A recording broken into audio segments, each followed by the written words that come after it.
ఏ విలువ లేనటువంటిది బూడిద.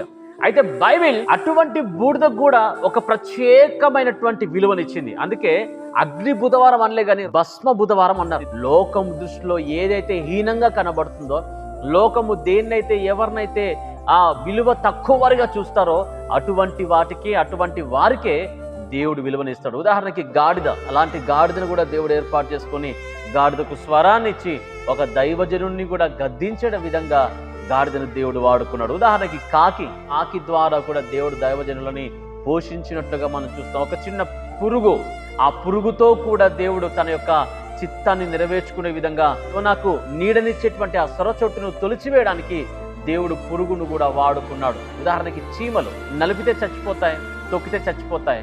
అటువంటి దానికి ఏమంత విలువ మన దృష్టిలో కనిపించకపోవచ్చు, కానీ బైబిల్ చెప్తుంది, సోమరి నీవు చీమల దగ్గరికి వెళ్ళు, నా దగ్గరకు రావాల్సిన అవసరంలా చీమల్ని చూచి మీరు నేర్చుకోండి. ఎందుకు ఈ మాటలు నేను చెప్తున్నానంటే, ఎవరినైతే తక్కువగా లోకం చూస్తుందో, వేటికైతే విలువను లోకం ఇవ్వడం లేదో అటువంటి వాటికి బైబిల్ ఒక గుర్తింపునిచ్చింది, బైబిల్ విలువను కూడా ఇచ్చింది.